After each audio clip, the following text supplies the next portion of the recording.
사이다 무비튼. 나는 아내와 둘이서 살고 있었고 아이는 없었지만 행복한 결혼 생활을 하고 있다고 생각했었다. 하지만 어느 날 아내가 불륜 중이란 사실을 회사 동료를 통해 알게 됐다. 동료가 자주 가는 바가 있는데 한 달에 2번 정도 아내가 오는 걸 봤다고 했고 호스트처럼 보이는 남자와 항상 같이 왔었다고 했다. 아내는 그 남자한테 딱 달라붙어서 거의 얼굴이 붙은 상태에서 얘기하더라면서 보통 사이가 아닌 걸로 보였다고 말했다. 그 말을 들은 나는 아내에게 오늘 회사에서 철야를 하게 될 것 같다고 말하고 동료와 함께 아내의 단골바에서 잠복하기로 했다. 그러자 아내는 정말로 바에 나타났다. 들키지 않게 조심하면서 아내가 하는 짓거리를 관찰했는데 듣던 대로 호스트처럼 말끔하게 생긴 남자와 함께였다. 충격적인 장면은 계속 연출됐고 남자의 손이 아내의 허리를 감고 있었다. 누가 보면 진짜 연인인 줄. 동료의 말은 하나도 틀린 게 없었다. 하지만 나는 불가사의할 정도로 평정심을 유지했다. 당장 달려나가서 멱살을 잡을 수도 있었지만 조용히 증거를 남기기 위해 두 사람의 모습을 동영상으로 찍었다. 인내심을 갖고 계속 지켜본 결과 바에서 나온 두 사람은 한치의 예상도 어긋나지 않게 다정한 모습으로 호텔로 향했고 그 장면 역시 증거로 남겼다. 하지만 핸드폰으로 촬영한 영상은 화면이 너무 어둡고 화질이 나빴다. 거리가 멀어서 줌으로 당겨 찍었지만 아내의 얼굴이 선명하게 보이지 않았기 때문에 정식으로 흥신소에 불륜 조사를 의뢰하기로 결심했다. 집에서 아내에게 이틀 연속 철야 근무를 하게 될 것 같다고 하자 아내는 당신 요즘 너무 무리하는 것 같아 라며 걱정하는 척 연기를 잘도 했다. 예상대로 아내는 내가 철야 근무라고 흘린 이틀간 놈과 만났다. 지난번처럼 바에서 술을 마신 후 호텔로 이동했고 불륜 관계에 충실하게 시간을 보냈다. 그렇게 일주일 정도가 지나자 충분하고도 넘칠 정도의 증거가 모였다. 아내는 내가 집에 없는 낮에는 그 남자 집에 찾아갔고 거기서 하루 종일 시간을 보냈다. 자기가 원해서 전업주부가 됐지만 집이 항상 지저분하고 빨래가 밀려 있었던 이유를 알 것 같았다. 동료는 나한테 그 남자가 정말 호스트면 돈을 안 쓰고는 만날 수 없을 거라면서 내 월급을 어떻게 쓰는지 체크하는 게 좋을 거라고 말해줬고 나는 통장 내역을 확인했다. 그러자 저축해뒀던 돈 1억과 보험금 2천만 원이 해약된 걸 알게 됐다. 어처구니 없게도 광열비가 연체된 건 물론 대출금 이자 독촉장이 날라와 있었다. 전업주부인 아내는 우편물이 도착하면 바로 처분해서 내 눈에 안 띄게 숨겨왔던 모양인데 이 정도로 정신이 나가 있을 줄이야. 집안 살림이 쑥대밭이 된 걸 보니 현타가 왔다. 어디서부터 수습하면 좋을지 머리가 아팠다. 아내가 말해도 대꾸할 마음이 안 났고 밥을 차려도 식욕이 없었다. 내 빨래도 내가 하고 한 집에 살고 있었지만 아내의 존재를 무시했다. 내가 그런 태도를 보이자 아내는 화를 냈고 왜 그러냐고 나한테 강력하게 따졌다. 친정 부모님께 하소연하기도 했다. 장인이 나한테 전화로 둘이 무슨 일이 있었는지 모르겠지만 좋게 푸는 게 어떠냐고 살살 달래는 분위기였지만 그런 차원이 아닙니다 라고 하고 전화를 끊었다. 계속해서 장인 장모로부터 전화가 걸려왔지만 무시하고 받지 않았다. 그러자 화가 난 장인 장모는 집으로 쳐들어왔고 내 딸을 왜 무시하냐며 내 얼굴을 때렸다. 나중에 생각해보니 속사정을 전혀 몰랐기 때문에 자기 딸 말만 듣다 보면 나를 몹쓸 놈이라고 생각했을 수도 있을 것 같았다. 그때 나는 어떻게 해야 할지 판단을 내리지 못하고 있었기 때문에 일종의 부작용이 일어났던 거라고 생각한다. 아내는 친정부모님 기세를 등에 업고 대체 이유가 뭐냐며 큰 소리로 나한테 따졌다. 그래서 나는 흥신소를 통해 확보한 증거 사진들과 체납된 납부금 고지서, 보험 해약서, 빈 통장이 된 저금 통장을 모두 보여줬다. 증거물들을 보고 하얗게 질린 아내와 아내에게 이게 어떻게 된 거냐고 화를 내는 장인 장모에게 이 문제는 변호사를 통해서 알려드리겠다고 말씀드린 후 갑자기 얼음이 된 아내와 장인, 장모를 두고 집에서 나와버렸다. 당분간은 비즈니스 호텔에서 지내기로 했다. 아내와 장인, 장모는 사과하겠다면서 계속 연락해왔지만 앞으로의 일은 변호사를 통해서 말하라고 한 후 내가 고용한 변호사 연락처를 알려주는 걸 끝으로 아무 연락도 받지 않았다. 그 후 이혼 조정을 통해 이혼이 성립됐다. 장인은 그런 일이 있는 줄도 모르고 화부터 내서 미안하다면서 직접 찾아와서 용서를 빌었다. 정신적 피해 보상이라며 위자료를 가져오셨고 자기 딸이 저지른 잘못에 대해서도 사과하셨다.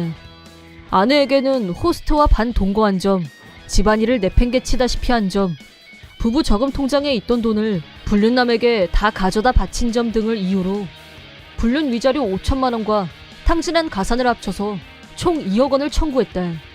그러자 아내는 그런 큰 돈을 어떻게 갚으라는 거야?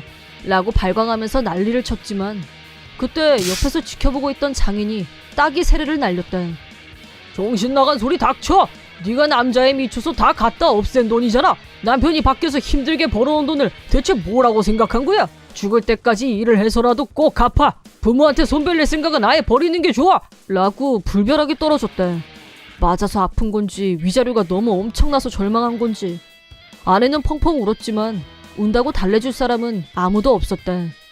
2억이면 오피스텔 한 채 값은 되는 거금인데 앞으로 아내의 인생이 산지옥이 될 거란 전망이 들지만 당연한 결과라고 본다. 억대의 거금을 탕진하고도 나한테 들키지 않을 거라고 생각했었다는 게 어이가 없지만 호스트에 빠져있는 동안 거의 제정신이 아니었을 테고 머릿속에서는 매일 드라마를 찍고 있었던 게 아닐까. 여전히 정신을 못 차린 아내는 이혼하면 그놈하고 같이 살면서 위자료도 같이 갚을 생각이었던 모양인데 아내가 선물로 갖다 바친 차를 타고 바람처럼 사라져버렸다는 걸 알고 현타가 온 것 같았다. 하지만 나는 그놈을 도망치게 놔둘 수 없었다. 미리 이럴 경우를 대비해서 탐정을 붙여놓고 철저하게 놈을 감시했다.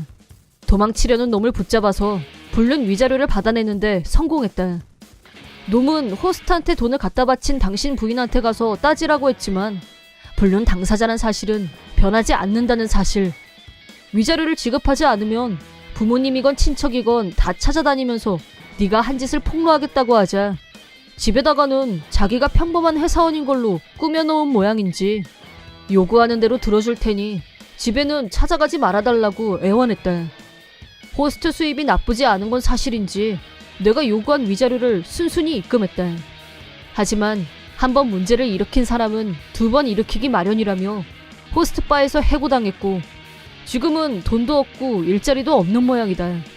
한편 호스트한테 버림받고 2억이라는 거금의 빚을 진 전처는 혼자서는 도저히 그 돈을 갚을 수가 없다며 친정에 가서 징징거렸다는데 당연히 좋은 소리를 들을 리 없었고 장인이 불벼락을 내리는 통에 집안에는 들어가지도 못했다고 한다. 전처는 현재 편의점 심야 알바와 패밀리 레스토랑 주방에서 힘들게 일하고 있다는 소문이다. 돈 벌기가 힘들다는 걸 절감했는지 전처는 재결합을 노리고 틈만 나면 나한테 연락을 해대고 있다. 두 번 다시 당신 배신 안 할게. 앞으로는 당신 한 사람만 보고 살게. 평생 뉘우치면서 모시고 살 테니 용서해달라고 말이다. 하지만 앞으로 다시는 전처와 엮이고 싶지 않았고 모든 일처리는 변호사에게 맡겼다. 나는 모든 일을 다 끝낸 후 동료에게 감사의 마음을 전했다.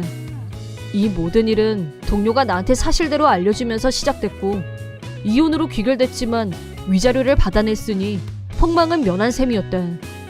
내가 불행한 일을 겪고 힘들어할까봐 회사 동료 중에 같이 밥 먹자, 술 한잔하고 가자 등등 자상하게 챙겨주는 사람들이 많아서 희망을 품고 다시 살아갈 힘을 얻고 있다. 소문에 의하면 전처는 낮이고 밤이고 아무리 일을 해도 나한테 위자료를 내고 나면 아무것도 안 남는다. 사는 게 아니라면서 일하다 말고 미친 사람처럼 소리를 지르는 바람에 그 자리에서 바로 잘렸다고 한다.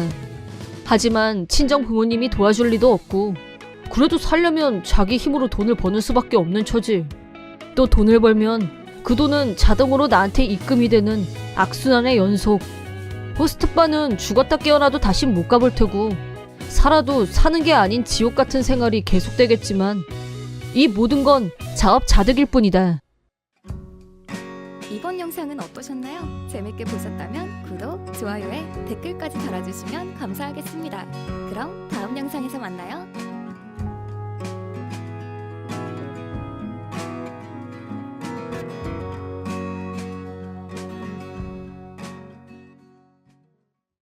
나는 지극히 평범한 샐러리맨으로 아내와 둘이서 살고 있었다. 최강 동안이란 말을 가끔 듣긴 하지만 실상은 서른이 코앞인 아재의 길로 들어섰다. 그런 내가 실제로 경험한 일이다. 그날 나는 쉬는 날이었고 집에서 텔레비전을 보면서 대낮부터 맥주를 홀짝홀짝 마시면서 아내가 점심때 먹으라고 만들어 놓고 나간 음식을 안주 삼아 먹으면서 집에서 뒹굴거리고 있었다. 그러다가 담배를 한가치 피우려고 베란다로 나갔다. 아무런 특별함이라고는 찾아볼 수 없는 내 스타일의 휴일. 그렇지만 이렇게 보내는 게 나한테는 최고의 휴식이었다. 하지만 그날은 달랐다. 아내는 담배를 피우지 않기 때문에 내가 담배를 피우면 집안에서 냄새가 난다고 잔소리를 냈다. 아내의 잔소리를 피하기 위해 그날도 마찬가지로 베란다에서 담배를 피우고 있었다. 베란다에 갖다 놓은 의자에 앉아서 평범한 티셔츠에 고딩 때 입었던 체육복 바지 차림으로 담배를 물고 있었다. 그때 경찰차가 딱 내 앞에서 멈춰섰다. 에? 무슨 일이 있나? 별 생각 없이 경찰차를 보고 있었는데 2명의 경찰관이 차에서 내리더니 빠른 걸음으로 내 쪽으로 다가왔다. 우리 집은 1층이었고 경찰관은 베란다 울타리를 사이에 두고 나한테 말을 걸어왔다. 너 지금 뭐 하는 거야? 에? 저요? 헐. 순간 나는 너무 당황해서 말이 안 나왔다. 이 상황을 이해하려고 내가 무슨 잘못을 저질렀는지 열심히 머리를 굴렸지만 아무것도 생각나는 일이 없었다. 그러자 경찰관은 다시 이렇게 말했다. 너 입은 옷 이 근처 고등학교 체육복 맞지? 고등학생이 담배나 피우고 말이야. 네? 너무 어이가 없어서 목소리까지 이상하게 튀어나왔다. 그래도 다행인 건 이 상황이 이해가 됐고 지갑을 찾으러 방에 갔다 온 후 면허증을 꺼내서 베란다를 사이에 두고 있던 경찰에게 보여줬대. 저 28살입니다. 라고 말하자 경찰관은 면허증을 손에 쥐고 열심히 나와 비교했대. 이거 본인 신분증 맞아? 형 면허증 갖고 나온 거 아니고? 라면서 미심쩍어 했대. 진짜 사진 보면 알지 않나? 엄연히 법적으로 신분을 증명할 수 있는 운전면허증을 제시했는데도 믿지 못하다니 이게 무슨 상황? 라고 생각하면서 주민등록증을 꺼내들었대. 주민등록증도 형 거인지 우리가 알게 뭐야? 라면서 끝까지 나를 의심했고 자기 생각을 꺾으려고 하지 않았대. 처음엔 그러려니 했지만 나도 차츰 짜증이 났대. 그럼 저는 누구라는 말씀입니까? 라고 경찰관한테 엉뚱한 질문까지 던지고 말았대.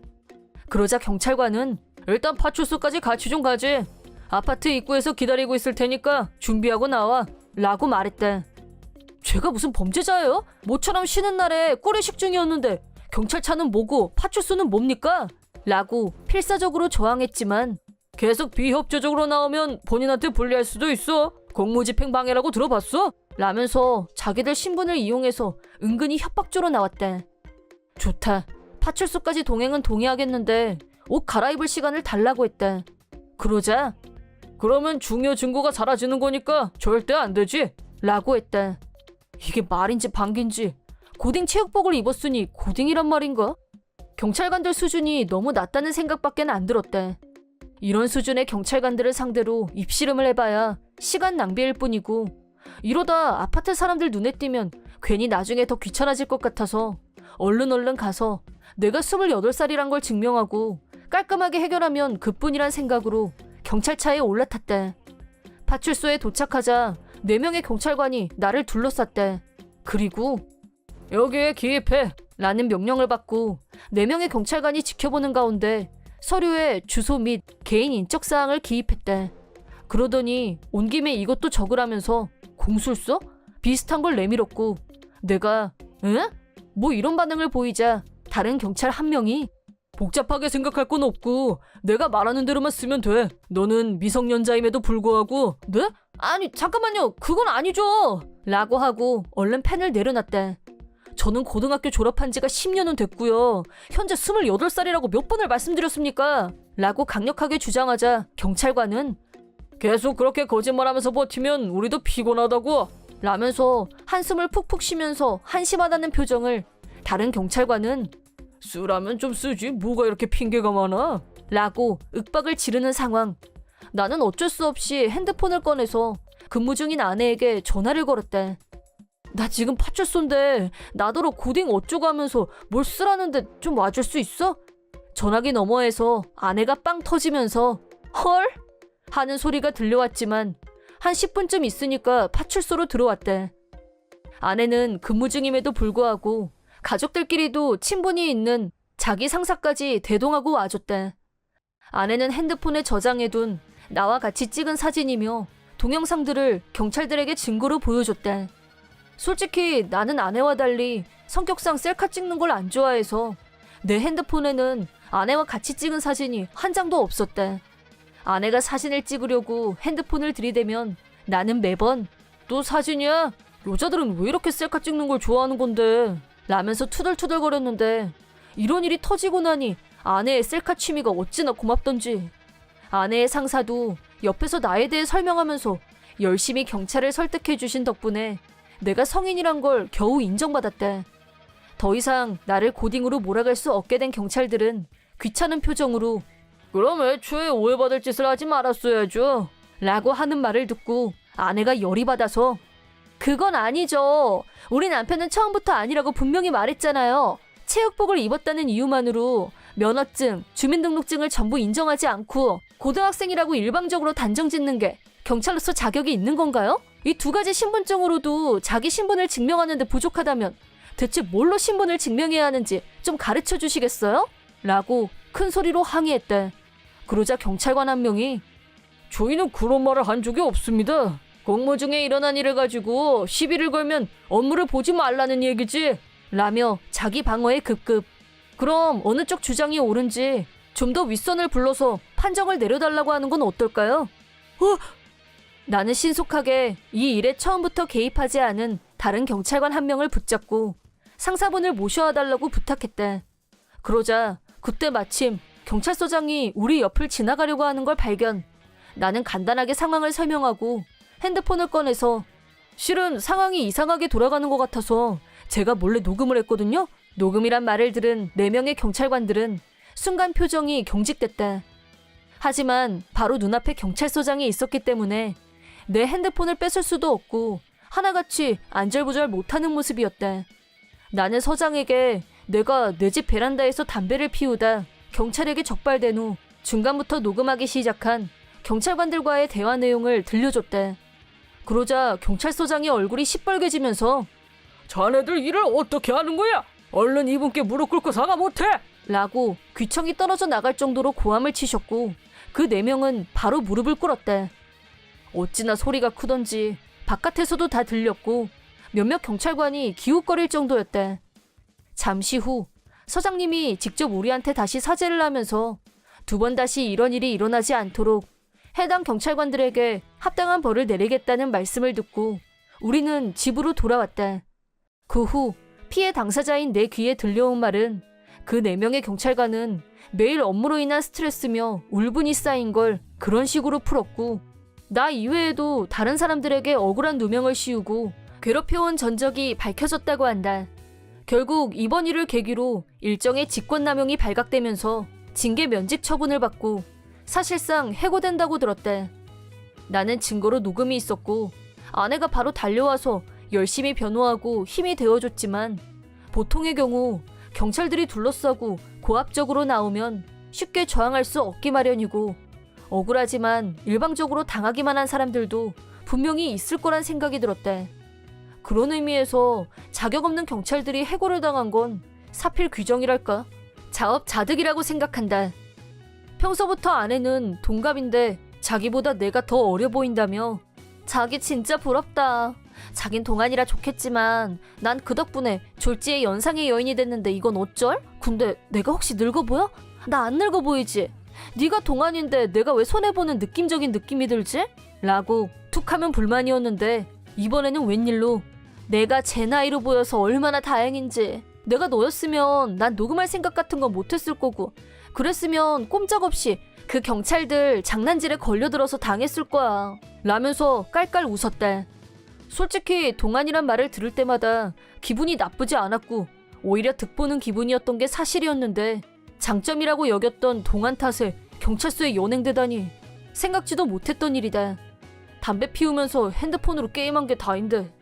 아무튼 그 덕분에 악질 경찰관들을 정리했으니 잘된 일이라고 생각한다. 난 취미로 어떤 것을 모으고 있는 고등학교 3학년 남자다. 그 컬렉션은 고등학생에겐 부담되는 가격이었고 조심해서 다뤄야 하는 것이라 다 모으기까지 1년이나 걸렸다. 모으는 동안 솔직히 가족들의 반응이 좋지는 않았다. 여동생은 그런 걸 모으는 사람이 있다니 믿을 수 없다며 날 싸늘한 눈빛으로 보곤 했다. 제대로 관리하라며 엄마도 귀따갑게 잔소리를 했다. 물론 그건 나도 잘 알고 있으니까 난 내 방 문단속을 철저하게 했다.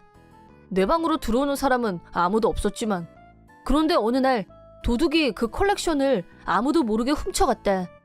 그 일이 드러난 건 평일 낮. 난 학교에 있었다. 발견한 사람은 엄마였는데 밖에 나갔다 돌아오니 내 방 창문이 깨져 있었고 방은 엉망진창이 되어 있었다고 한다. 수업 중에 엄마한테 연락이 와서 조퇴하고 집으로 갔더니 경찰들이 집 안팎을 조사하고 있었다.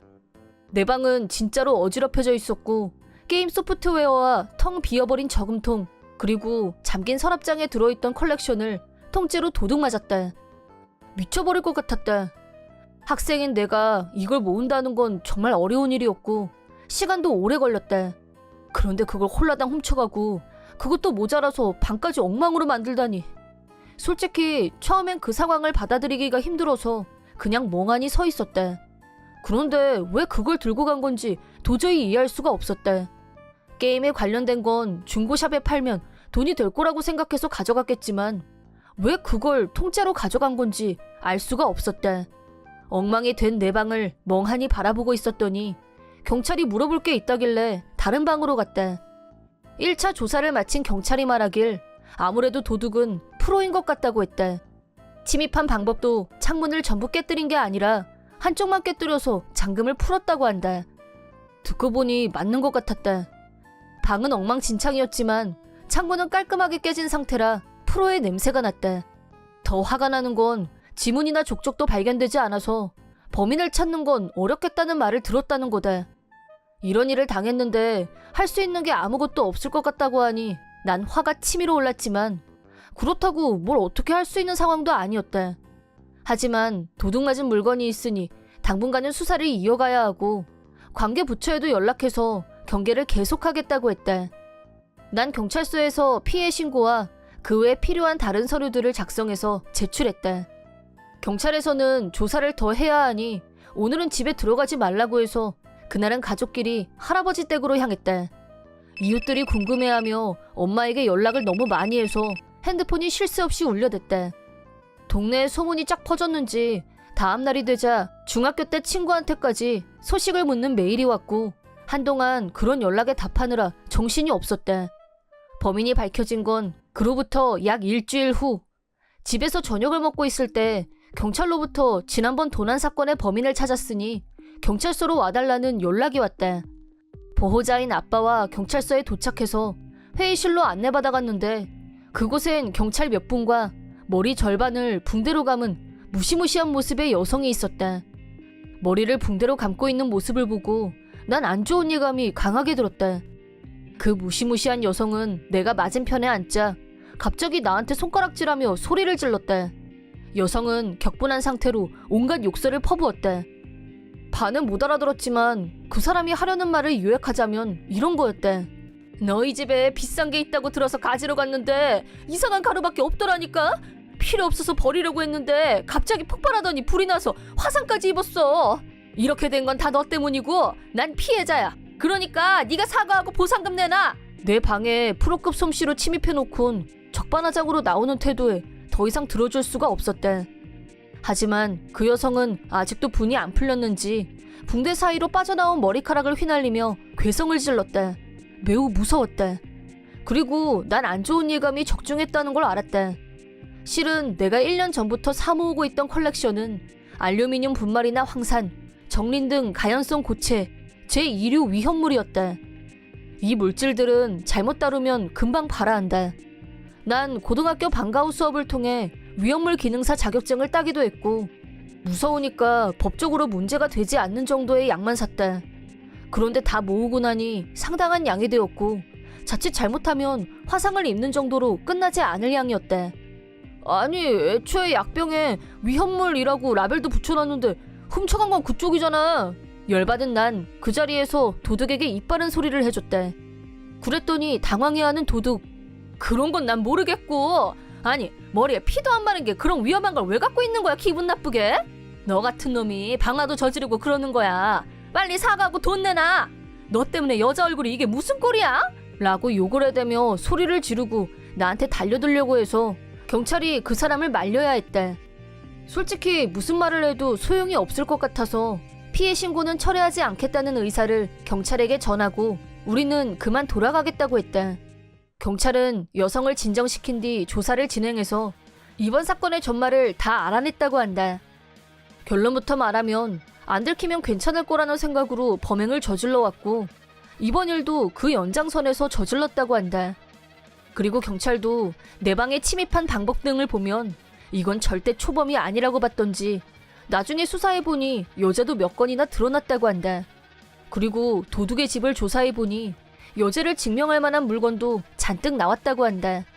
게다가 나중에 알게 됐지만 사실 이 여성은 중학교 3학년인 여동생과 같은 학교의 친구의 엄마였다는 게 밝혀졌대. 다행히도 친구는 그때 집에 없어서 화재 피해는 없었다고 했는데 알고 보니 그 친구도 손버릇이 나쁘기로 유명한 아이라고 한다. 동생도 몇 번인가 당한 적이 있다는데 정황상 그 아이가 훔친 게 확실한데도 훔치는 현장을 본 게 아니니 책임을 묻지는 못했던 모양이다. 하지만 반에서는 유명했다고 한다. 증거가 없는 상황에선 선생님도 추궁하기가 쉽지 않았을 테고 까딱하면 오히려 고소당할 수도 있으니 어쩔 수 없었겠지. 내 생각엔 엄마가 그 모양이니 훔치는 기술이라 해야 되나? 그런 것들도 다 가르쳐주지 않았을까 싶다.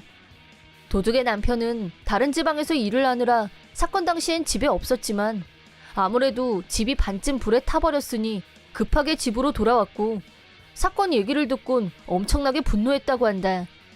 난 만나지 않았지만 엄마 말로는 우리 집까지 찾아와서 사죄했다고 한다. 그 도둑은 저지른 죄가 많아서 결국 철창 신세를 지게 되었다.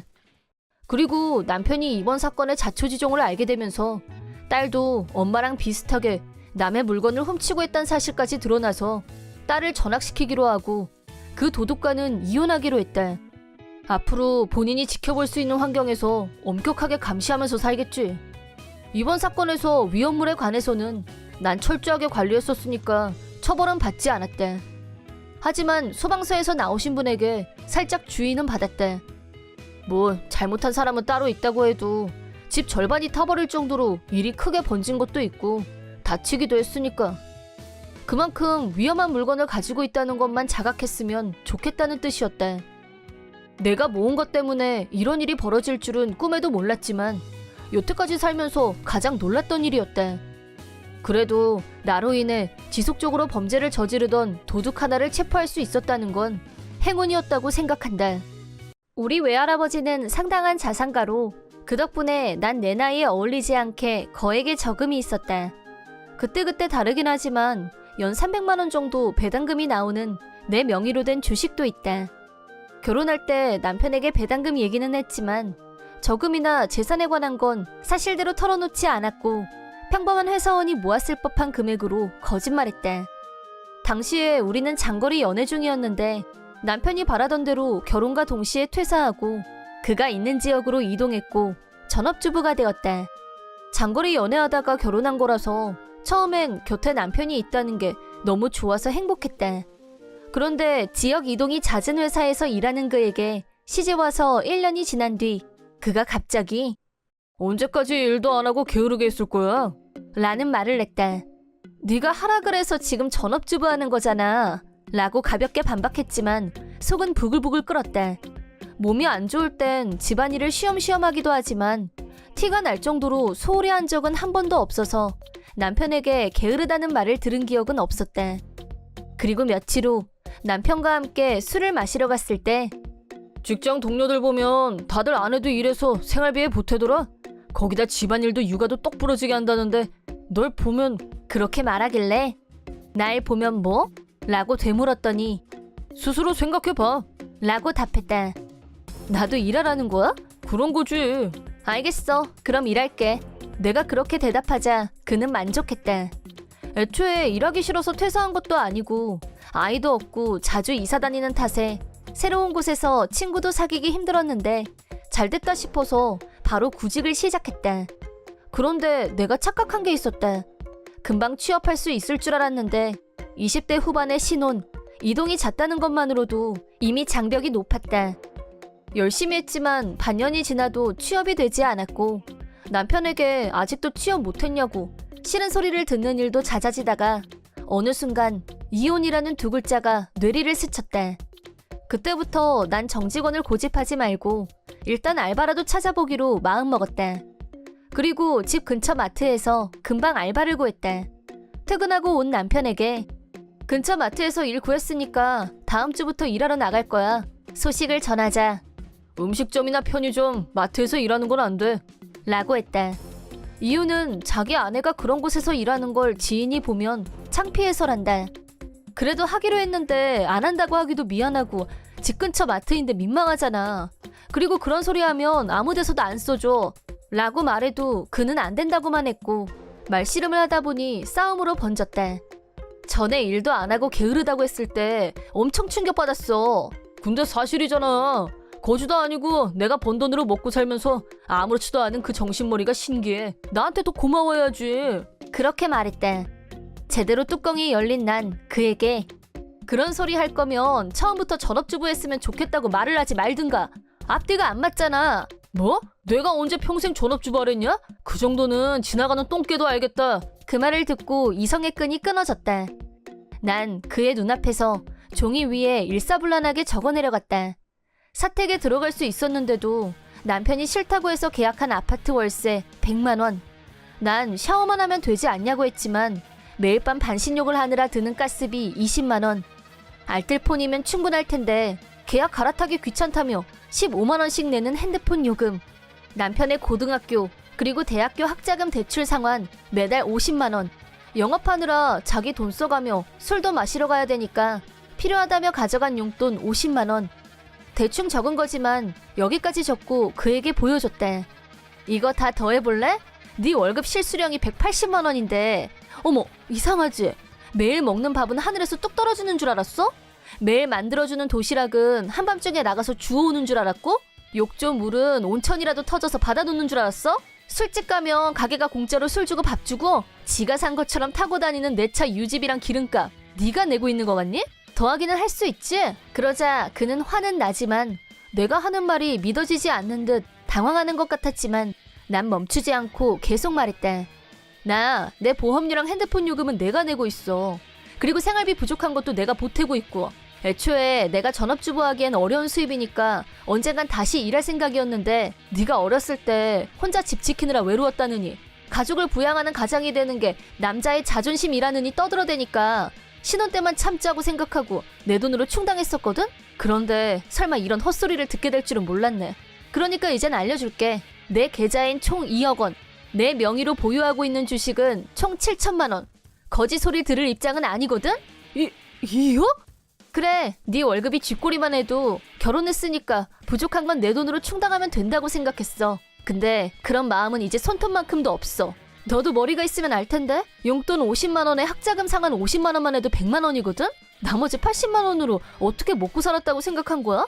말해 두겠는데 난 일도 하고 집안일도 하거든요? 거짓 취급은 집안일도 안 하는 네가 당하는 게 맞지. 그러자 남편은 미안. 그렇게 모은 돈이 많을 줄은 몰랐어. 그래도 이제 안심해도 된다는 거잖아. 이제 일하라는 소리 같은 건 안 할게. 그 정도 수입이면 충분하기도 하고 우리 생활도 이제 훨씬 편해질 테니까.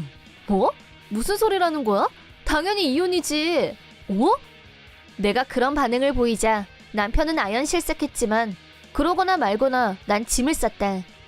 그는 그런 날 말리며 어디 가려는 거냐고 물었지만 날 거짓 취급하는 남편은 필요도 없고 이번 일은 시부모님께도 확실하게 말씀드리겠다고 하니 그는 얼굴이 파랗게 질렸다. 그것만은 그냥 내가 착각했던 것뿐이야. 라고 했지만 성격에 문제 있는 남편이라니 억만금을 줘도 싫다. 마지막으로 네가 한 말 그대로 다시 돌려줄게. 거지도 아니고 아내가 번 돈으로 먹고 살면서 아무렇지도 않은 그 정신머리가 신기해. 나한테 고마워했어야지 라고 말해주고 집을 나왔다. 그리고 아버님께 이혼하게 된 것과 남편이 나에게 했던 말, 그리고 경제 상황을 얘기하자 잔뜩 화가 난 아버님은 남편을 찾아가서 눈물 쏙 빠지게 혼내줬다고 한다. 당해도 싸지. 장거리 연애를 했던 탓에 남편의 본성을 몰랐던 건 정말 안타까웠다. 월급 실수령액 180만 원이라서 싫다는 게 아니다. 남편이 그런 소리를 안 했다면 난 지금도 아무렇지도 않게 살림을 꾸려나갔을 거다. 왜냐하면 그게 부부니까. 본인 월급이랑 생활 패턴을 조금만 생각해보면 알 수 있는 건데 멍청하게 짝이 없는 인간이라고 생각했다. 그 후에 무슨 생각이었는지 남편은 이혼을 피할 수 없다는 걸 깨닫고 이제 나에게 돈을 보내라고 요구했다. 나랑 이혼하면 본인 손에 거액이 들어오는 줄 알고 돈을 펑펑 써댄 모양이다. 하지만 그 돈은 내가 결혼하기 전에 모은 자산이니까 넌 구경도 못 해볼 돈이라고 팩트로 반박했더니 또 얼굴이 새파랗게 질리더라. 날 무능한 사람 취급했지만 진짜 무능한 게 누구냐는 거지. 그 후 난 시부모님 도움을 받아 쓰레기 같은 남편과 재빨리 이혼해버렸다. 참고로 남편은 멍청하게 명품을 사거나 고급 클럽에서 외상으로 술도 마시느라 빚을 잔뜩 졌다고 한다. 시부모님도 그에게 학을 떼고 본가엔 발도 못 들이게 했다고 하셨다. 덕분에 남편은 180만 원밖에 안 되는 월급에 몇천만 원의 빚을 지고 갚을 수도 없는 상황에 빠졌다고 한다. 그런데 정직원이니까 부업도 못하고 빚 갚겠다고 다른 데서 돈을 빌려서 점점 빚만 늘고 있다고 한다. 쌤통이다. 내 이름은 마상철. 아내인 장미인과 둘이 살고 있는 29살 회사원이다. 결혼 3년 차로 아이는 없다. 난 옛날부터 아이를 좋아해서 빨리 아이를 가졌으면 했는데 아내는 아직 낳기 싫다고 고집해서 결국 아이 없이 산 지 3년이 흘렀다. 아내는 전업주부인데 헬스장에 가거나 뭔가를 배우러 다니기도 하면서 알차게 살고 있었다.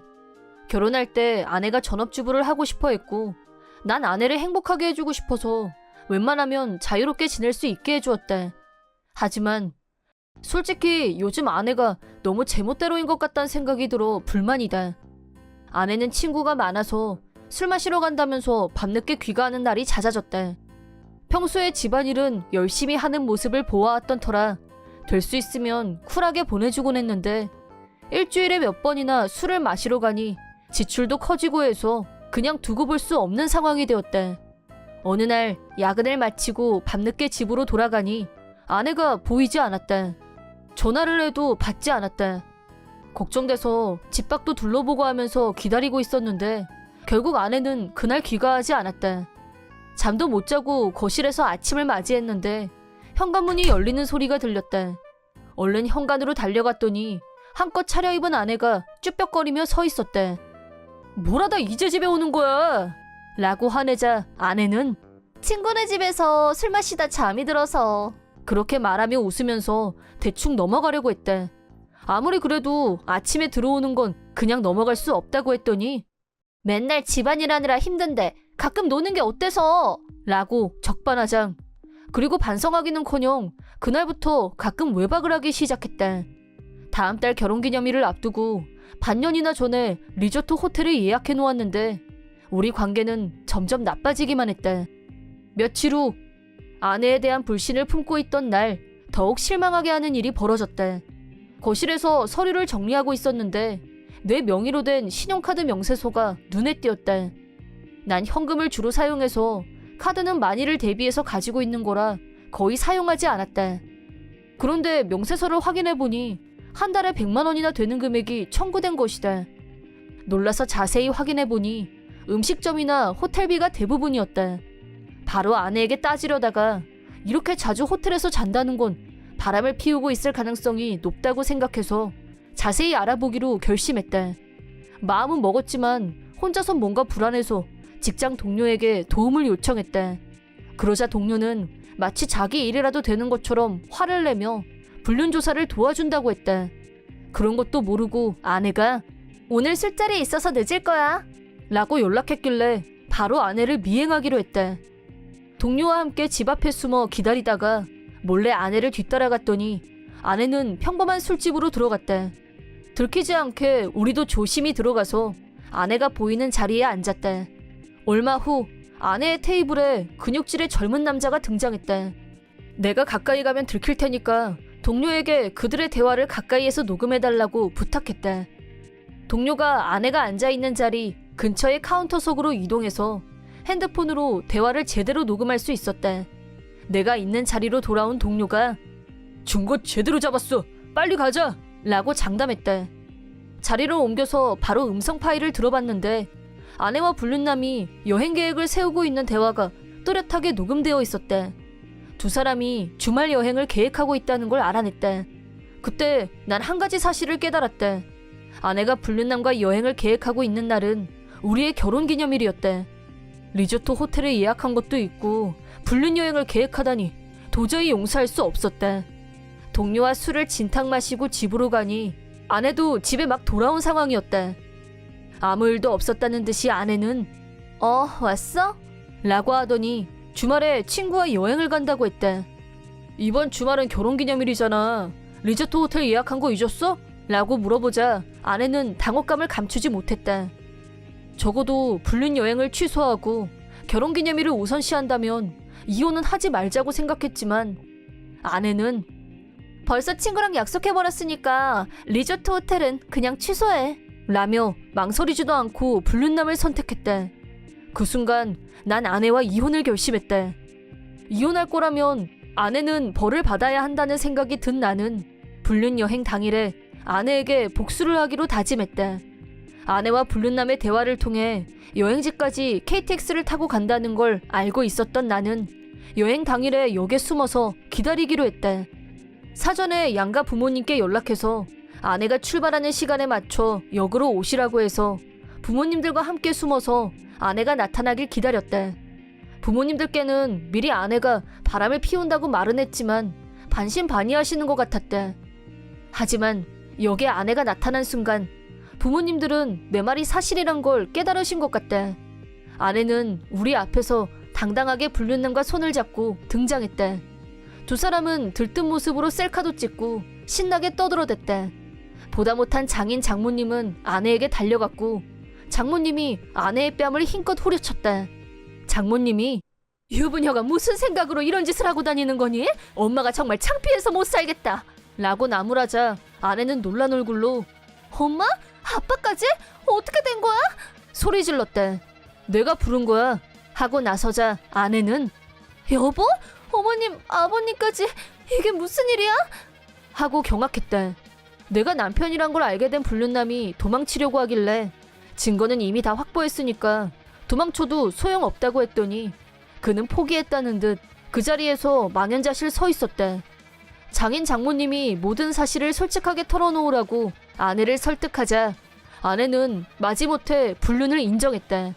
불륜 상대는 헬스장에서 만났고 그는 트레이너로 일하는 사람이라고 한다. 반년 전부터 불륜 관계가 시작됐고 불륜남은 아내가 유부녀라는 걸 알고 있었다고 한다. 아내는 내가 번 돈으로 불륜남과 데이트를 이어갔고 여행까지 즐기려고 했던 것이다. 그 사실을 알게 된 우리 부모님은 화가 머리끝까지 나서 지금까지 아내가 멋대로 써제낀 돈을 전부 갚으라고 하셨고 아내는 어찌할 바를 모르며 그제야 사죄했다. 하지만 난 이미 이혼을 결심했으니 사과는 받아줄 수 없다고 말했다. 전업주부로 살았고 결혼하기 전에 모아놨던 돈도 없었던 아내는 이렇게 바로 이혼할 수는 없으니까 대화로 해결하자고 나왔다. 날 배신한 아내의 얼굴을 더 이상 보고 싶지 않았기 때문에 당장 집에서 나가라고 했더니 장인 장모님이 연신 머리를 숙이시며 우리가 책임지고 데리고 가겠네 라고 하셨다. 아내는 마지막까지 집을 나갈 수 없다고 고집부렸지만 완고한 태도로 열쇠 두고 나가라는 말만 반복했더니 이윽고 포기하고 본가로 들어갔다. 본가로 돌아간 뒤 장인 장모님께 한바탕 설교를 들었는지 사과를 담은 장문의 문자를 보냈다. 두 번 다시 바람도 안 피우고 불륜남과도 헤어질 테니까 다시 잘해보고 싶다고 쓰여 있었지만 난 정중하게 거절했다. 그리고 바로 이혼 서류를 제출하고 불륜남에게 위자료를 청구했다. 아내는 본가로 돌아간 뒤 바로 일자리를 구하려고 했지만 잘 안 풀렸고 위자료와 멋대로 써댄 돈을 나에게 갚기 위해 다른 지역까지 일하러 간다고 했다. 매달 많은 돈을 갚아야 하니 번 돈을 자유롭게 쓰지도 못했고 전업주부였을 때와는 180도 다르게 몸이 부서져라 일하고 있다고 한다. 난 이혼한 뒤 불륜남의 직장인 헬스장으로 연락해서 그가 불륜을 저질렀다고 고발했다. 그러자 헬스장 사장이 바로 집까지 사과하러 왔고 불륜남을 해고했다고 전해줬다. 불륜남은 일자리를 잃고 위자료까지 물어내느라 혼이 났을 테니 이제 그런 짓은 하지 않을 거라고 생각하고 싶다. 아내와 이혼한 지 4년이 지났다. 난 친구 소개로 만난 여성과 재혼했다. 이듬해엔 아기가 태어났고 지금은 셋이 함께 활기 넘치게 살고 있다. 첫 번째 결혼에 실패한 난 전보다 경계심은 좀 더 강해졌지만 재혼 상대와는 신뢰를 잘 쌓을 수 있었다. 전부인과의 일은 있고 앞으로는 가족과 함께 행복하게 살아가고 싶다. 대학교 1학년 때 나는 한 음식점에서 알바를 하게 됐다. 체인 음식점이었지만 규모도 작았고 소수 인원이 돌아가면서 근무, 운영되는 분위기였다. 나를 채용했던 점장님은 나이가 50살 정도였고 능력은 있지만 마음씨 좋은 아저씨 같은 느낌이 드는 분이었다. 하지만 얼마 안 있어 그분은 다른 체인점으로 가게 됐고 새로 30 초반으로 보이는 젊은 남자분이 점장으로 오게 됐다. 그때부터 가게 분위기가 조금씩 이상해지기 시작했다. 새 점장은 운동선수 같은 풍채를 하고 있었고 운동부처럼 상하관계에 있어서 철저한 면모를 보였다. 누구라도 자기 말에 반론을 하려고 하면 그 말이 맞건 틀리건 상관없이 뜨거운 기름을 쏟아부은 것처럼 화를 뿜어내는 꼰대 그 자체였다. 알바생이 접시 한 장이라도 깨면 바로 달려와서 다친 데는 없는지 그런 건 관심도 없고 손님들이 보는 앞에서 큰 소리로 다 들리게 화를 냈다. 하지만 예쁘게 생긴 여자애한테는 식기를 깨건 지각을 하건 절대 화내는 법이 없었다. 그렇다 보니 가게 분위기는 거의 최악으로 변했다. 자연스럽게 일을 할 때 제일 신경 쓰는 부분은 점장의 기분을 상하게 하지 않는 게 돼버렸다. 그러다 어느 날 사소한 일이 큰일로 번지고 말았다. 알바를 마치고 집으로 가려는데 자전거 바퀴에 펑크가 났고 타고 갈 수가 없게 됐기 때문에 어쩔 수 없이 점장한테 자전거를 하루만 여기에 두고 가게 해달라고 부탁했다. 그러자 갑자기 그럼 네 자전거 때문에 다른 손님이 자전거를 세울 수 없게 되잖아. 그건 어떻게 책임질 건데? 여기가 자선단체인 줄 알아? 라고 화를 냈다. 죄송합니다. 제일 구석에 둘게요. 이 시간에 자전거를 끌고 가면 혹시라도 훔친 걸로 오해받을 수도 있어서요. 라고 사정했지만 들어주지 않았다. 간단하게 끝날 줄 알았던 용건은 점장이 욕을 퍼부으면서 나도 반론을 시작했고 그러자 점점 목소리가 커지면서 다른 사람들이 보다 못해 우리 둘을 말리려고 끼어들 정도로 일이 커졌다. 이게 건방지게 그렇게 불만이면 그만두고 나가면 되잖아.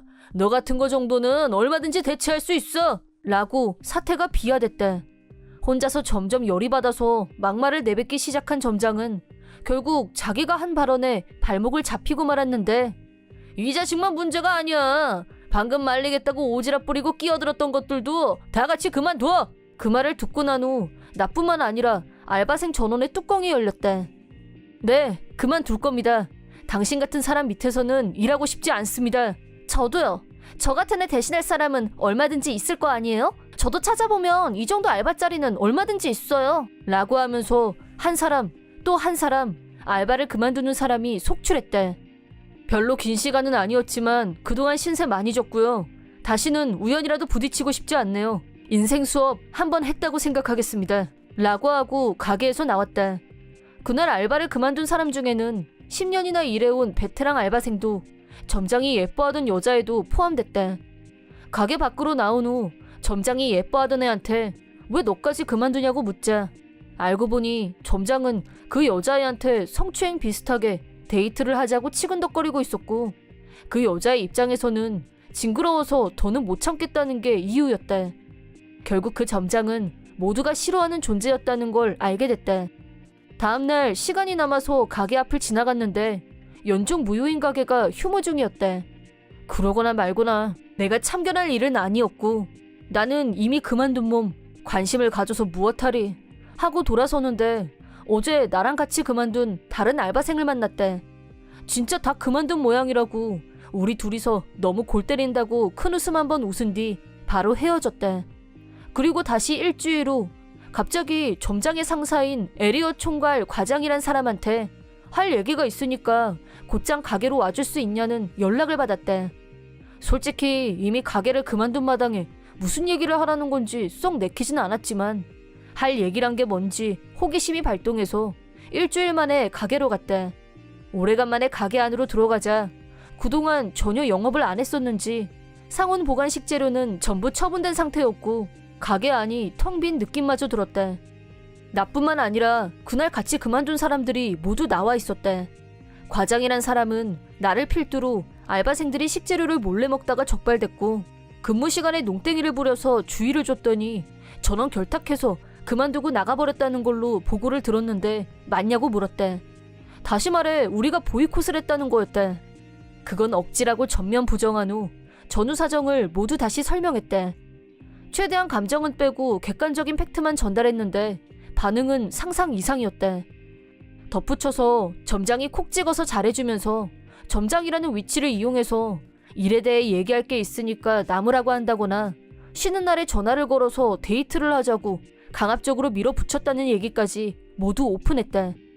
내가 얘기하는 동안 점장은 억지로 참고 듣는 모습이었고 표정은 금방이라도 달려들 기세였지만 나는 더 이상 여기 알바도 아니고 눈치 볼 일도 없다는 생각에 얘기를 이어갔대. 그러자 본사 과장이 점장한테 얘기가 전혀 다르지 않냐고 따졌고 점장이 폭발해서 다시 나한테 막말 세례를 퍼붓기 시작. 당연히 옆에는 과장이 지켜보고 있었대. 이게 어디서 아무 말 대잔치야. 죽고 싶어? 누구 때문에 지금 영업도 못하고 있는데 이게 다 너 때문인 걸 말로 해야 알아? 응? 너무 흥분한 나머지 앞뒤 분별이 안 되는 건지 잘하면 나를 한 대 칠 분위기로 분노가 폭발한 점장. 그러자 옆에서 보고 있던 과장의 분위기가 심상치 않게 변했대.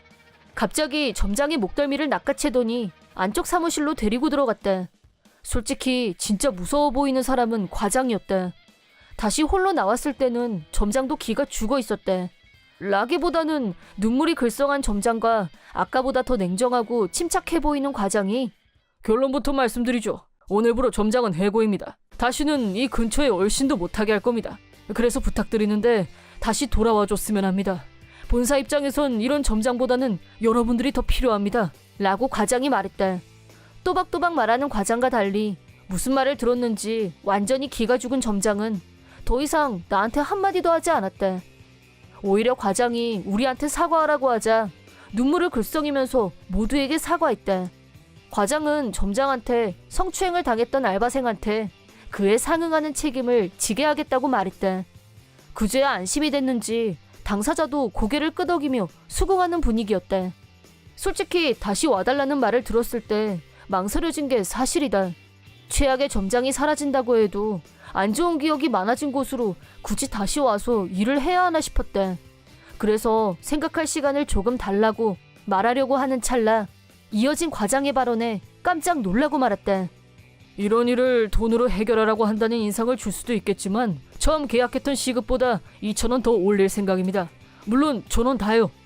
2,000원이나요? 진짜요? 네. 과장 말로는 여러 체인점 중에서도 여기가 고객당 지출액도 많고 수익도 월등하게 높은 편으로 매달 상위 성적을 달성하고 있다고 했대. 그래서 일도 많고 바쁘지만 바쁜 매장을 전원 초보자로 고용할 수는 없다는 게 승급의 이유라고 했대. 이 제안에는 솔직히 귀가 솔깃해졌대. 시급 2,000원 업은 시급 10,000원, 8시간 일하면 80,000원. 어떻게 할까 고민하면서 다른 알바생들과 눈빛 교환을 하고 있었는데 이때 과장이 나서서 이 매장의 현황을 파악하려고 다각도에서 조사를 해봤는데 라고 입을 떼더니 매장에 비치되어 있는 고객 의견 카드를 보여줬대. 그 카드에는 별의별 얘기가 다 쓰여 있었대. 매장은 작지만 포근한 분위기여서 부담 없이 즐길 수 있다. 점원이 모두 친절해서 꼭 다시 오고 싶다. 아이들이 조금 수선스럽게 해도 늘 친절하게 서비스해주기 때문에 최애 식당이 됐다. 등등. 우리가 그동안 일하면서 서비스했던 고객들의 다양한 의견을 천천히 읽어봤다.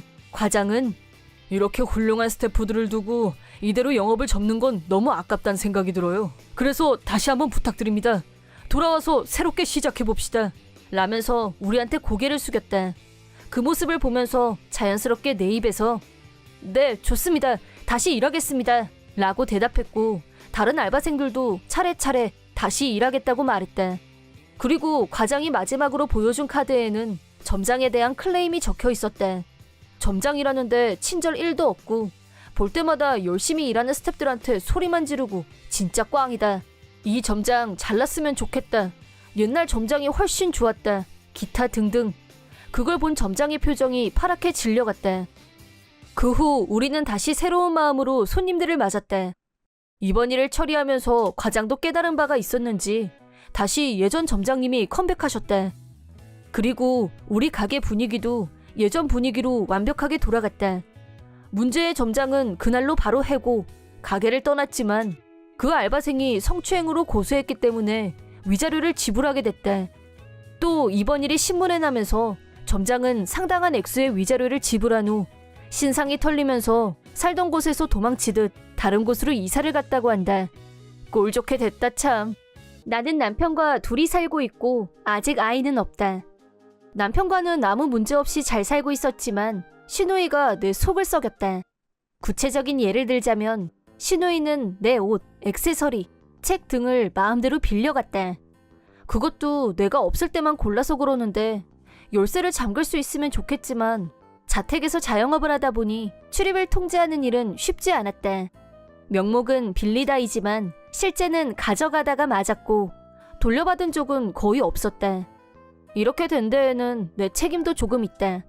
처음에는 버릴 생각이었던 잡지나 헌옷이 대부분이라 말도 없이 가져가지만 말고 가져가고 싶은 게 있으면 말하고 가져가세요 라고 가볍게 말을 해뒀는데 신우이는 틈만 나면 눈독을 들였고 뻔질나게 내 물건을 탐냈다.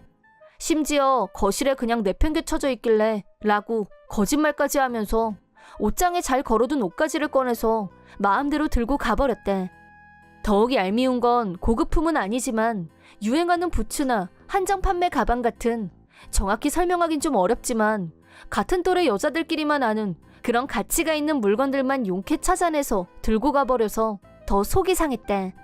그래서 남편이나 시어머니는 내 심정을 정확히 이해하지 못했고 옷은 빌려줘도 되지 않아? 서로 주거니 받거니 하면서 같이 입으면 좋지 뭘 그러니? 라고 가볍게 넘겨서 도저히 말이 안 통했다.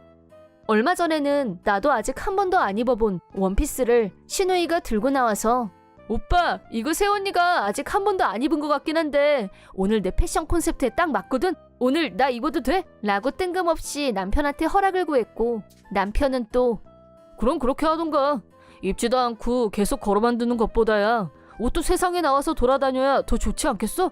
그렇게 해 가져가 라고 두 남매가 남의 옷을 두고 주거니 받거니 만담을 하는 걸 보고 있자니 마침내 신우이한테 폭발했다.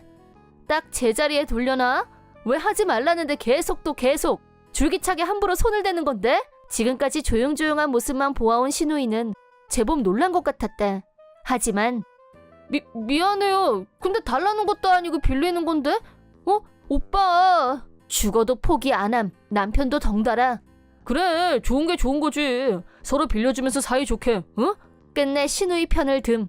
1도 도움이 안 되는 남편에 대해 반포기 상태에 들어갔지만 그래도 한 번은 꼭 짚고 넘어가야 된다고 결심한 나는 서로 빌려주면서 사이좋게? 그게 말이 된다고 생각해? 아가씨 옷 중에 내가 입을 수 있는 게 있긴 하고 아가씨는 자기 입을 옷도 없어서 내 옷을 탐내는 거라고. 아니에요? 어머 그런 거 절대 아니거든요. 일단 잡아떼긴 했지만 신우이는 푹 빠져있는 인디밴드가 있었는데 월급 받아서 대부분 거기에 갖다 바쳤다. 그러다 보니 입고 다니는 옷이래야 10년 전에 산 유니클로 같은 것들하고 라이브 갈 때 챙겨 입는 코스프레 드레스밖에 없다는 걸 나는 이미 알고 있었다. 하지만 남편은 당신답지 않게 웬 흥분이야.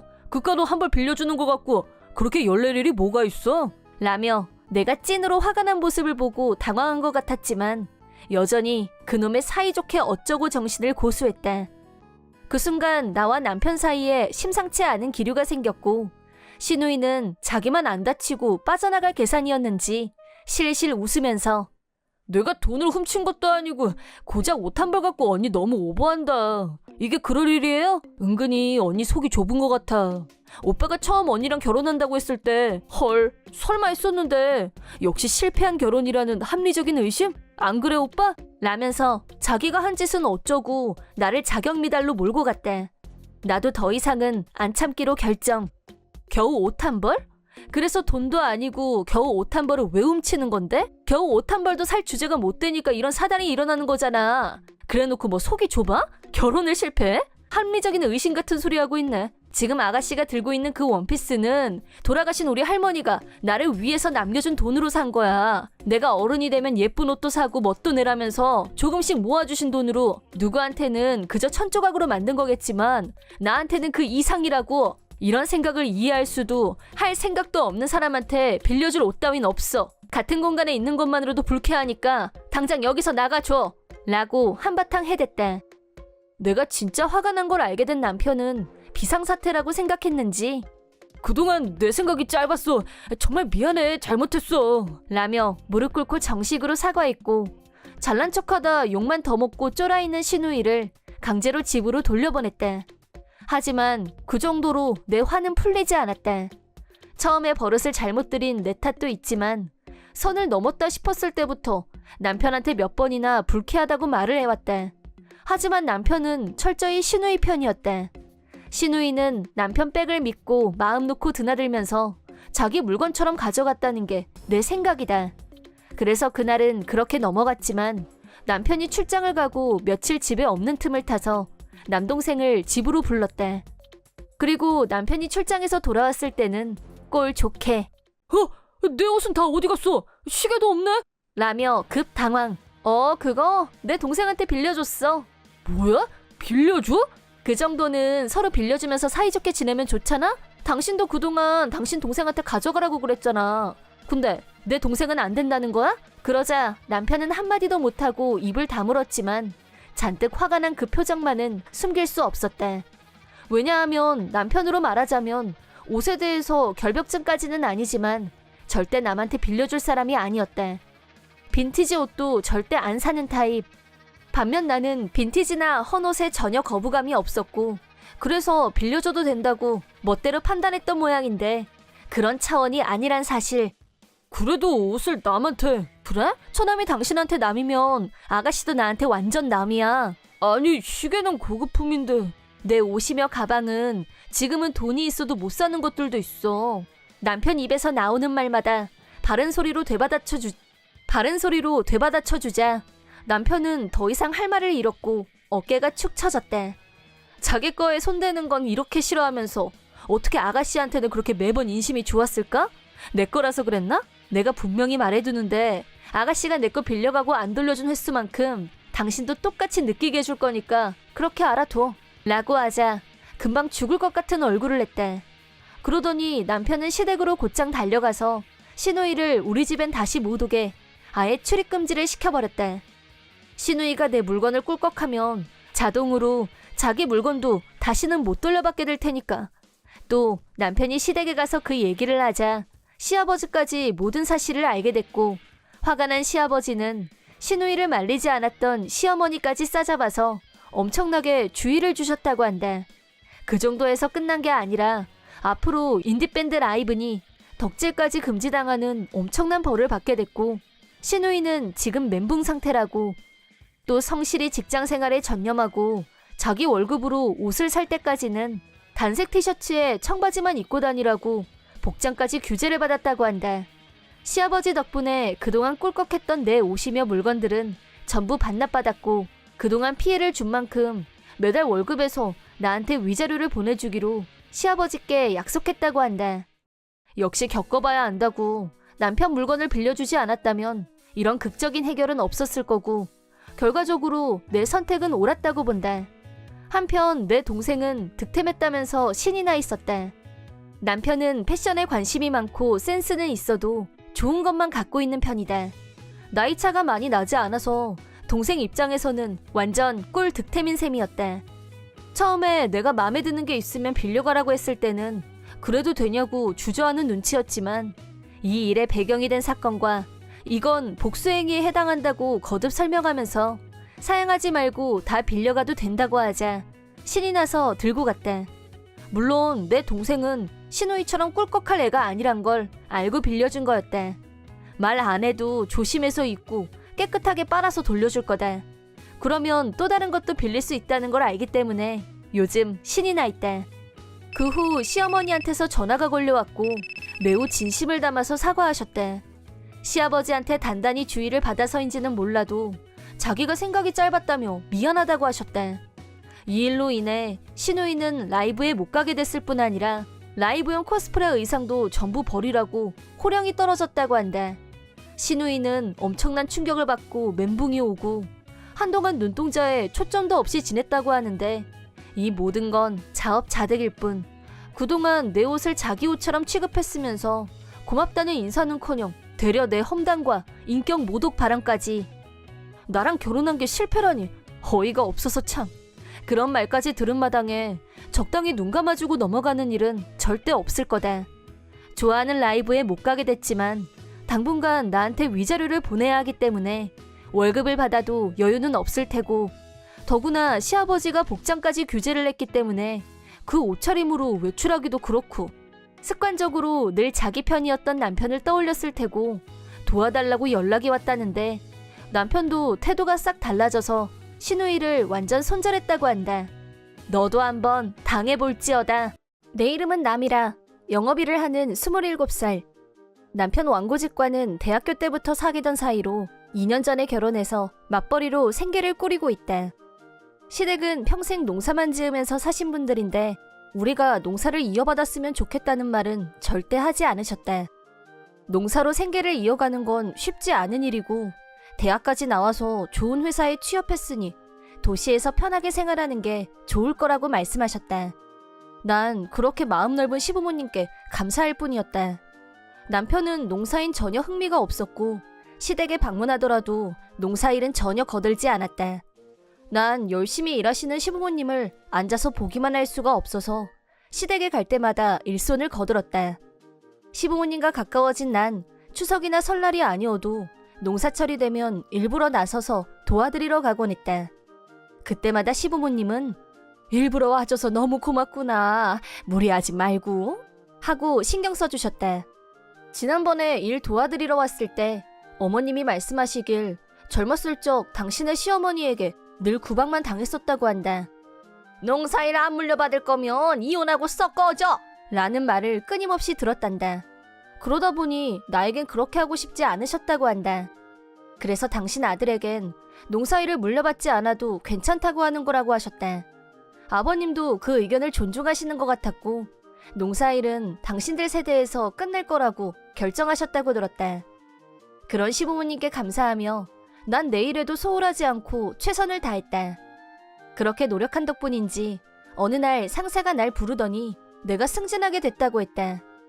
내 노력이 인정받았다는 사실에 너무 기뻐서 집에 가자마자 바로 남편에게 소식을 전했다.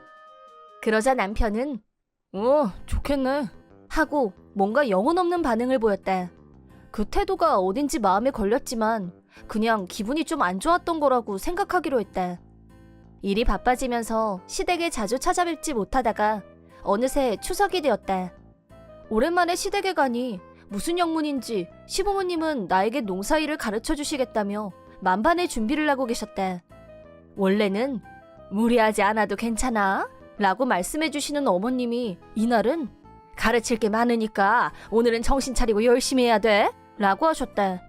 이상하다고 생각하면서도 일단 시키시는 대로 다 했는데 해가 다 지도록 그 힘든 일을 쉴 틈 없이 가르치셨다. 평소엔 절대 나서지 않던 남편도 무슨 조화인지 이날은 같이 일을 도왔다. 아무리 생각해도 이상했던 난 저녁 식사 때 큰맘 먹고 물어보기로 했다. 시부모님 앞에서 남편에게 오늘은 일을 다 도와주고 별일이네? 라고 말하자 남편은 농부 아들인데 당연한 거 아니야? 하고 쏘아붙였다. 그러자 아버님이 네가 농사일에 관심을 두는 날이 올 줄은 몰랐지 뭐냐 하시며 기쁘다는 듯 웃으셨다. 그게 무슨 말씀이세요? 내가 묻자 남편은 당연하다는 듯이 농사 물려받기로 했으니까 너도 일 그만둬 라고 했다. 그 말에 놀란 내가 그런 말 한 적 없잖아. 나 일 그만둘 생각 없어 라고 하자 아버님은 너 아내 허락도 없이 네 멋대로 농사 물려받겠다고 한 거냐? 하시며 당황하시는 듯했다. 어머님은 난 당연히 며느라기도 다 이해하고 받아들인 줄 알고 그래서 무리하게 해가 다 지도록 일손을 돕게 했다며 연신 미안하다고 하셨다. 그리고 나와 시부모님의 분노는 남편을 향했다. 왜 네 멋대로 한 거냐고 따지자 남편은 당연히 우리 부모님을 위해서 그런 거지. 말은 그렇게 안 하셔도 속으로는 우리가 이어받길 원하실 거야. 라고 했다. 게다가 남편이 이미 일까지 관뒀다는 걸 알게 됐다. 아무런 대화도 없이 멋대로 결정하다니 무슨 생각이었냐고 다그쳤다. 아무래도 사실을 털어놓을 생각은 없어 보였고 오히려 적반하장으로 나왔다. 더 이상 감당할 수가 없어서 이날은 나 혼자 집으로 돌아갔다. 다음날 밤이 되어서야 남편은 시부모님께 잔뜩 잔소리를 듣고 마지못해 집으로 돌아왔다. 그는 손에 서류 봉투를 들고 왔다. 남편은 농사를 이어받을 생각 없으면 이혼할 거니까 지금 당장 나가! 라고 고함을 지르며 작성이 끝난 이혼 서류를 건넸다. 진심으로 이혼하겠다는 거야? 라고 묻자 당연하지. 시집 왔으면 당연히 내 말에 따라야지. 아니면 이혼이야! 라며 의자를 힘껏 걷어찼다. 심하게 화내며 난동을 피우는 남편을 보며 난 완전히 질려버렸다. 더 이상 이 사람과 함께 살 수 없다는 생각이 강하게 들었다. 그리고 이제 막 승진까지 해서 연봉도 올랐는데 퇴사라니 언감생심이다. 그럴 바에는 이혼하는 게 낫다고 생각했다. 남편은 나에게도 사실대로 말해주지 않는 데다 자초지종도 모르는 채 남편이 원하는 대로 하는 건 받아들일 수 없다. 난 이혼 서류를 받아들고 알겠어 라고만 했다. 그걸 남편이 어떻게 받아들였는지는 모르겠지만 먼저 본가로 가서 기다리고 있을 테니까 넌 퇴사하고 오든가 해. 라는 말을 남기고 집을 나갔다. 하룻밤 동안 생각해봤지만 역시 이를 관둔다는 선택지는 나에게 없었고 다음날 이혼 서류를 마저 작성해서 구청에 제출하기로 했다. 이혼 절차가 끝나고 바로 원래 살던 아파트에서 직장 근처로 이사한 나는 심기일전에서 전보다 더 열심히 일에 집중했다. 그리고 2달 후 연봉이 크게 올랐다. 혼자 잘 살고 있던 어느 날 갑자기 남편에게 전화가 왔다. 남편은 몹시 당황스러워하는 기색으로 야, 너 지금 어디야? 집에 왔더니 다른 사람이 살고 있는데? 라고 묻길래 회사 근처로 이사 갔다고 말해줬다. 그러자 남편한테 말 한마디 없이 이사하는 법이 어딨어? 라며 화를 내길래 뭐? 이제 부부도 아닌데 무슨 상관이야? 라고 하자 잠시 침묵이 이어졌다. 그리고 무슨 소리야? 우리 아직 부부잖아. 라고 하길래 이혼 서류는 이미 냈다고 말해줬다. 그랬더니 남편은 더 큰 패닉에 빠졌다. 왜 멋대로 행동하냐고 뭐라고 하길래 아무 말도 없이 마음대로 농사일을 이어받겠다고 정하고 본인 말대로 하지 않으면 이혼이라고 한 건 당신 아니냐고 말했더니 남편은 아무 말도 하지 못했다. 더 이상 할 말이 없어서 전화를 끊으려고 했더니 남편이 그제야 사실대로 털어놓기 시작했다. 내가 직장에서 승진했다는 소식을 전한 날 남편은 회사에서 큰 실수를 저질러서 감봉 처분을 받았다고 한다. 풀이 팍 죽어 있었는데 내가 기뻐하면서 승진 얘기를 하는 모습을 보고 자존심이 상해서 나만 승승장구하는 꼴을 보느니 일을 그만두게 하고 농사일을 물려받는 게 낫겠다고 생각했다나? 그런 이기적인 이유로 일을 그만두게 하려 했다니 어이가 없고 도저히 용서할 수 없었다. 남편은 내가 잘못했고 이제 그만두라는 말은 안 할 테니까 이혼은 하지 말자. 우리 부모님이 슬퍼하실 거야. 라고 했지만 이미 이혼 절차는 끝난 뒤였고 무슨 말을 해도 이미 늦었다. 난 돌아오는 휴일에 시댁으로 가서 남편이 했던 얘기를 포함해서 자초지종을 시부모님께 말씀드렸다. 그러자 어머님은 나에게 연신 사과하시며 이혼했다는 사실에 슬퍼하셨다. 하지만 결국엔 잘못한 건 우리 아들이니까 넌 아무 걱정하지 말렴. 걔가 너한테 지 할머니랑 똑같은 소리를 할 줄은 몰랐는데 하시며 실망하는 기색이었다. 남편은 시부모님께 엄마 아빠도 같이 미라 설득 좀 해줘. 반쯤 울먹이며 그렇게 말했지만 아버님이 자업자득이다. 며느라기한테 사과부터 해야지. 일침을 놓았다. 남편은 나에게 몇 번이나 사과했지만 내 마음은 바뀌지 않았다. 그리고 남편은 본가에서 농사일을 배워야 했지만 너무나도 고된 일이라는 걸 깨닫고 중도 포기했다고. 나와 이혼한 일로 시부모님은 남편에게 정이 떨어질 대로 떨어졌는지 남편을 집에서 쫓아냈다고 한다. 샐러리맨으로 돌아가고 싶어진 남편은 여기저기 면접을 보러 다녔지만 잘 풀리지 않았고 지금은 취업 준비를 하며 떠돌이 생활을 하며 지낸다고 한다. 난 어떻게 지내냐고? 어머니께 연락이 와서 남편을 쫓아냈다는 얘기를 듣고 정기적으로 시부모님을 찾아뵙고 있다. 특히 어머님과 사이가 좋아서 직장생활 고충도 곧잘 들어주시곤 한다. 앞으로 남편하고는 상관없이 어머님과 친구 같은 관계로 잘 지내고 싶다. 내 이름은 주부희, 남편 한진상과 둘이서 살고 있다. 결혼 초기에는 시댁에서 살았었는데 남편의 직장 문제로 지금은 이사해서 아파트에서 살고 있다. 시댁에서 살 때는 시부모님 시누이와 제법 좋은 관계를 유지했었다. 하지만 이사를 해야 한다고 했을 때 시어머니의 반대가 극심했다. 아들을 내보내고 싶지 않은 마음이야 모르지 않지만 직장 때문에 어쩔 수 없다고 하는데도 도무지 받아들이려고 하지 않았다. 이사한 후로는 추석이나 설 같은 명절 이외에는 찾아뵙기가 힘들었는데 시어머니는 틈만 나면 나한테 전화해서 언제 내려올 거냐는 똑같은 질문을 반복했다. 나도 남편 회사 일이 바빠서 시간이 없다는 똑같은 대답만 되풀이했는데 시간이 갈수록 나를 대하는 태도가 이상해졌다. 전화가 올 때마다 싫은 소리를 참고 들어야 했고 심각한 스트레스 원인이 되었을 때 시어머니한테서 택배가 왔다. 박스 안에는 야채, 고기, 과자 등등 식료품이 잔뜩 들어있었는데 박스를 열었을 때부터 뭔가가 이상했다. 그건 바로 악취였다. 이 냄새 뭐야? 너무 당황한 나는 서둘러 내용물을 확인. 맙소사, 야채는 썩어서 벌레가 나왔고 고기는 변색이 시작되다 못해 곰팡이가 피어 있었다. 과자는 유통기한이 1년이나 지나 있었다. 이건 어머님이 일부러 나를 괴롭히려고 한 게 분명했고 남편이 퇴근해서 왔을 때 이 문제를 바로 얘기했다. 그러자 남편이 배달 과정에서 문제가 생긴 거겠지. 라면서 시어머니가 그럴 리 없다는 태도였다. 택배 오는데 며칠이나 걸린다고. 누가 봐도 배달 과정에서 문제가 생겼다고는 보기 힘들었다. 나는 일단 상한 식료품들을 처분하려고 했다. 그러자 남편이 당신 지금 뭐 하자는 거야? 엄마가 애써 보내주신 걸 버리는 건 예의가 아니지? 라고 화를 냈다. 그럼 이걸 먹자는 건가? 썩은 재료를 먹으면 결과는 식중독인데? 남편 의견은 무시하고 다음날 전부 쓰레기통에 버려버렸다. 그때 시어머니한테서 전화가 왔다. 택배 받았니? 맛있는 거 만들어 먹으라고 보냈어. 맛은 봤니? 라고 하길래 재료가 썩어서 하나도 못 먹었다고 했더니 시어머니가 넌 시어미 성의를 뭘로 보는 거니? 라고 화를 내고 전화를 끊었다. 저녁 때 퇴근해서 들어온 남편은 엄마한테 전화 왔었어. 너 먹을 거 다 버렸다고 했다며? 넌 우리 엄마 성의를 뭘로 보는 거냐? 라고 시어머니 역성 만들길래 박스 안에 상한 거 아니면 유통기간이 지난 것들 뿐이었다고 다시 말해줘도 내 말은 귓등으로도 듣지 않고 음식 버리면 벌 받아라면서 열을 냈다.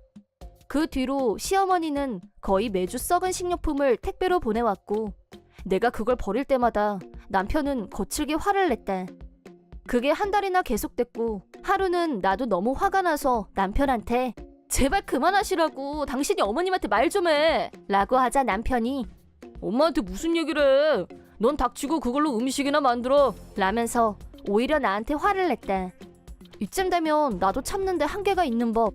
그 다음날부터 남편이 말한 대로 썩은 재료로 음식을 만들었다.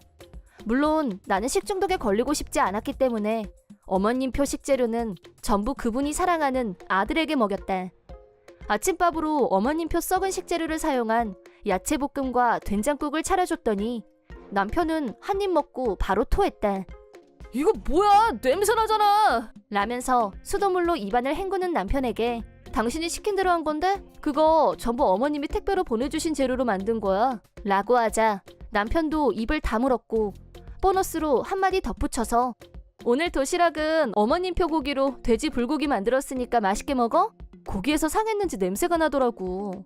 난 버리고 싶은데 당신은 어머님이 주신 건 못 버리잖아. 모자간의 사랑이 참 대단하다. 남편이 아무 대꾸도 없이 도시락을 그냥 두고 출근하려고 하길래 내가 쫓아가서 이거 가져가야지. 어머님이 보내주신 식재료로 도시락을 싸줬는데 당신이 안 먹는다고 하면 어머님이 얼마나 슬퍼하시겠어? 라고 하고 야무지게 남편한테 도시락을 들려서 출근하게 했다. 그런데 그날 저녁 남편한테서 병원으로 자기를 데리러 오라는 연락이 왔대. 어떻게 된 일이냐고 묻자 회사에서 일하다가 심한 복통으로 병원에 실려갔다고 했대. 내 머릿속에는 썩고 냄새나고 변색한 고기 덩어리가 떠올랐대. 그걸 진짜 먹을 거라고는 생각지 못했던 일이라 진심으로 경악했대. 병원에 도착하자 남편은 헬쑥해진 얼굴로 병실 침대에 누워 있었대. 그걸 진짜 먹었어? 걱정스럽게 묻자 다 너 때문이야. 라고 대답했대. 내가 그래서 그 식재료들 다 버리려고 했던 거잖아 라고 반격하자 남편은 짜증스러운 얼굴로 입을 다물었대. 입원을 해야 한다고 해서 갈아입을 옷을 챙기러 다시 집으로 가려고 하는데 남편이 엄마가 보내준 식재료는 이제 네가 다 먹어. 내가 받은 고통만큼 너도 당해야지. 라고 하는데 이 지경이 돼서도 그걸 버리지 말고 먹으라니. 그것도 나만? 이 정도면 정상이 아니라고 봐야겠지. 나는 남편과는 이쯤에서 끝내는 게 맞다고 판단 내렸대. 집에 가자 또 시어머니한테서 택배가 와 있었대. 일단 버리기 전에 시아버지와 시누이한테 연락을 했대. 남편이 현재 입원 중이란 사실과 이혼할 생각이란 말을 전했대. 내일이 휴일인 것도 있고 사안이 사안인지라 아침 일찍 두 분이 기차를 타고 올라왔대.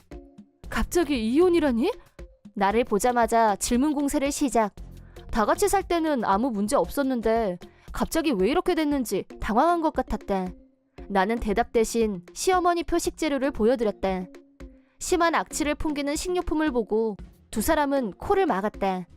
이런 식료품을 시어머니가 매주 꼬박꼬박 보내주신다는 것과 남편이 이걸 못 버리게 하는 건 물론 앞으론 나더러 다 먹으라고 했다고 하자 두 사람은 어이없다는 얼굴로 머리를 감쌌대.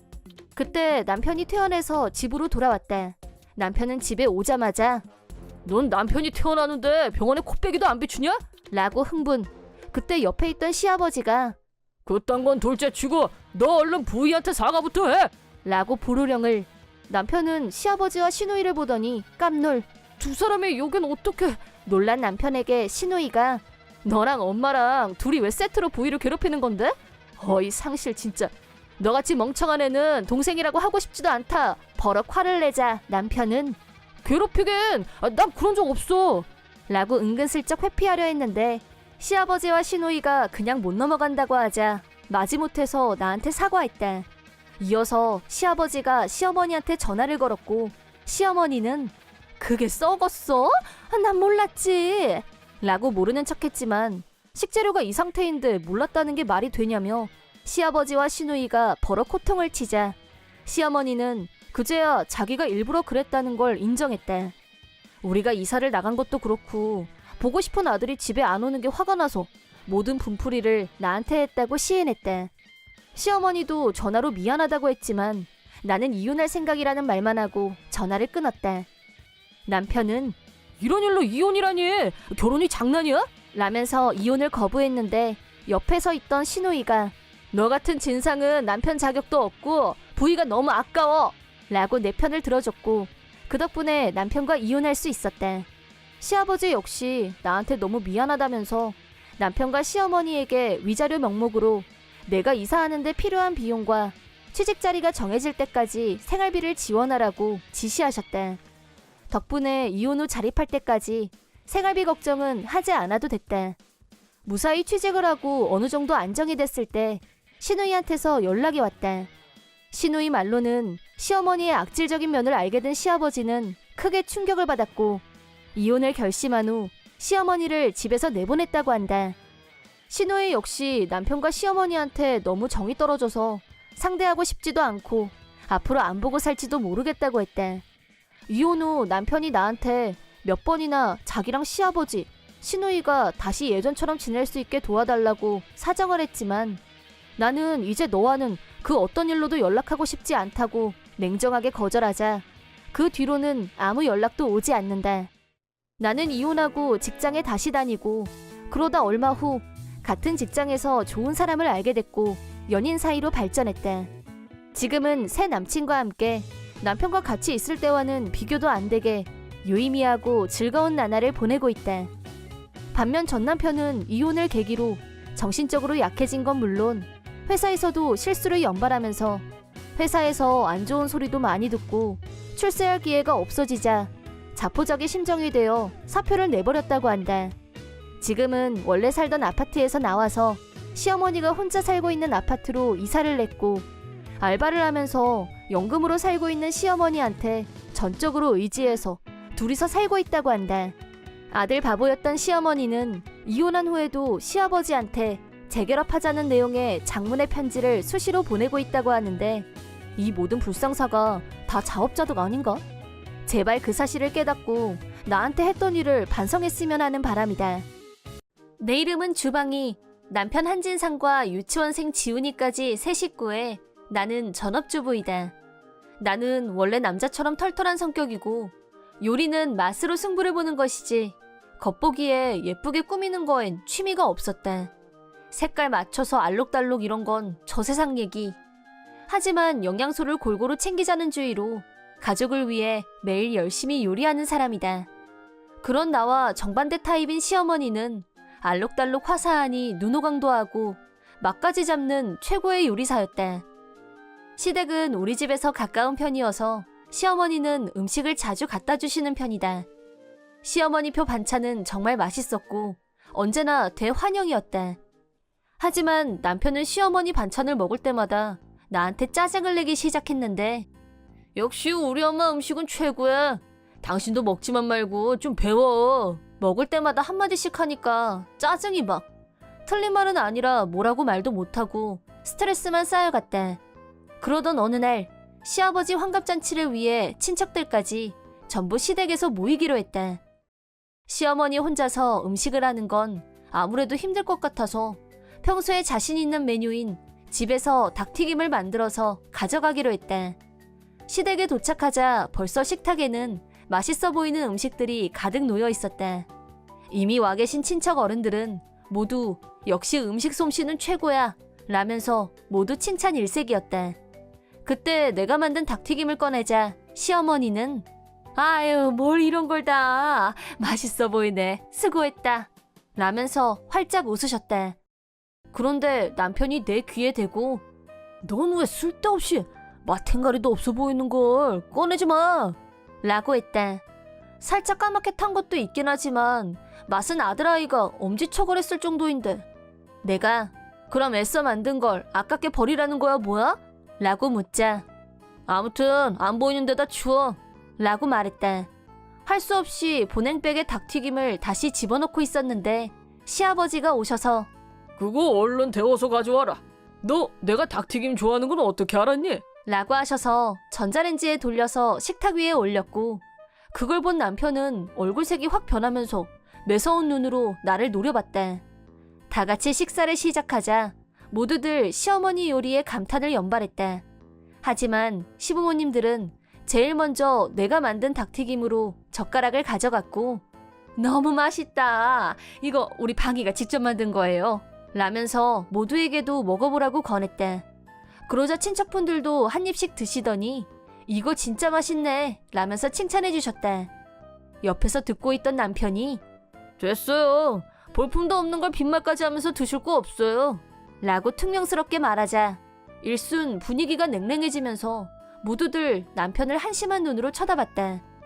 환갑을 축하하기 위해 모인 자리에 찬물을 끼얹고 싶지 않았던 나는 분위기를 만회하려고 죄송해요. 제가 원래 요리를 예쁘게 만드는 재주가 좀 없어서요. 라고 웃으면서 넘겼다.